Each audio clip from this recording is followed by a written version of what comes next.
তো বন্ধুরা তোমরা তো দেখেছো এমন ছোট পাখি সবাই টেম করে, ঠিক আছে। তো ছোট পাখি হ্যান্ড টেমিং করা খুবই সহজ। যেমন এই পাখিগুলো আমি হ্যান্ড টেমিং করছি, বাট এই পাখিগুলো ছাড়াও যদি তোমাদেরকে দেখাই যে আরও যদি আমি হ্যান্ড টেমিং করি, যা তোরা চলে যা হয়তো এখন যেতে যাচ্ছে না, ঠিক আছে, আমার হাতেই চলে আসবে ওরা। তো ওদের এখন ছেড়ে রাখি ওখানে। আর এই যে সব আছে পাখি, যেটা বলছিলাম ছোট পাখি তো সবাই হ্যান্ড টেমিং করে, বাট এমন সেমি অ্যাডাল্ট, ঠিক আছে, সেমি অ্যাডাল্ট পাখি কীভাবে হ্যান্ড টেমিং করবো, তাও ককটেলের। আর ককটেলের সেমি অ্যাডাল্ট পাখি হ্যান্ড টেমিং করতে হলে এটা অবশ্যই কিছুদিন টাইম লাগবে, অত ইজি না এটা। আর আমি এইগুলো হ্যান্ড টেমিং করে তোমাদেরকে দেখাবো, ঠিক আছে। তো যেহেতু আমি এই পাখিগুলো কালকে এনেছি তো একটু একটু ভয় পাচ্ছে, ঠিক আছে।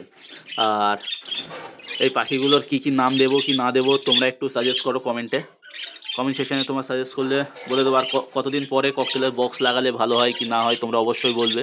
আর ককটেলগুলোর বয়স এক্স্যাক্টলি কত, যারা পাখি রিলেটিভ জানো তো দেখে বলে দেবে যে ককটেল দুটোর বয়স কত আছে এক্স্যাক্টলি।